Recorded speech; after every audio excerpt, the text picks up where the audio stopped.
Hi అండి. Prawns masala curry చాలా టేస్టీగా, సింపుల్గా, మంచి గ్రేవీతో, మంచి టేస్టీగా ఎలా చేయాలో చూసేద్దాం. ముందుగా స్టవ్ ఆన్ చేసి బాండి పెట్టుకుని ఒక గరిట ఆయిల్ వేసుకోవాలి. ఆయిల్ వేడినాక నీట్గా వాష్ చేసి పెట్టిన ప్రాన్స్ అనేది వేసుకోండి. కొంచెం పసుపు వేసుకొని ఆయిల్లో బాగా ఫ్రై చేసుకోవాలి. ఇలా ఫ్రై చేసుకోవడం వల్ల నీచు వాసన అనేది ఉండదు. కొంచెం వాటర్ వచ్చేంత వరకు ఫ్రై చేసుకోండి. ఫ్రై చేసుకున్నాక ఒక ప్లేట్లో పెట్టేసుకోండి. అదే బండిలో కొంచెం ఆయిల్ వేసుకుని సన్నగా తరిగి పెట్టిన ఆనియన్స్ వేసుకోవాలి. పచ్చిమిరపకాయలు, కరివేపాకు వేసుకుని ఆనియన్స్ అనేది బ్రౌన్ కలర్ వచ్చేంత వరకు బాగా ఫ్రై చేసుకోండి. ఇప్పుడు ఇలా ఫ్రై చేసుకున్నాక 1 స్పూన్ అల్లం వెల్లిపాయ పేస్ట్ వేసుకొని పచ్చివాసన పోయే వరకు బాగా ఫ్రై చేసుకోవాలి.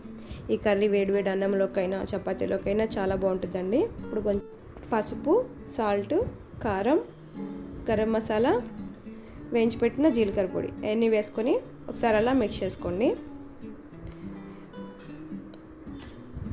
ఇప్పుడు టమాటో ప్యూరీ అనేది వేసుకోవాలి. 2 టమాటాస్ మిక్సీ పట్టుకుని టమాటో ప్యూరీ అనేది ఇప్పుడు వేసుకుని ఒక 2 మినిట్స్ అనేది బాగా కలుపుకోవాలి. ఆయిల్ సపరేట్ అయ్యేంత వరకు బాగా మిక్స్ చేసుకున్నాక ప్రాన్స్ అనేది వేసేసుకోవాలి. ఏం అడవుడు ఏం లేకుండా ఒకసారి ఇలా ట్రై చేయండి. మంచి సూపర్ టేస్టీతో చాలా బాగా వస్తుందండి.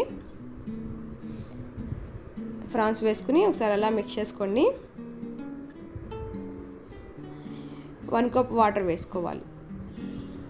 1 కప్ వాటర్ వేసుకుని ఒకసారి అలా మిక్స్ చేసుకోవాలి. 10 మినిట్స్ ఆగినాక చూడండి కొంచెం గ్రేవీ అనేది వస్తుంది. ఒక 5 మినిట్స్ ఆగినాక మంచి గ్రేవీతో చాలా బాగా వచ్చిందండి ప్రాన్స్ మసాలా కర్రీ. ఇప్పుడు కొంచెం కొత్తిమీర వేసుకుని వేడివేడి అన్నంలోకి సర్వ్ చేసేసుకోవడమే. అంతేనండి, చాలా సింపుల్గా ప్రాన్స్ మసాలా కర్రీ రెడీ అయిపోయింది. Thank you for watching. Please subscribe, support చేయండి.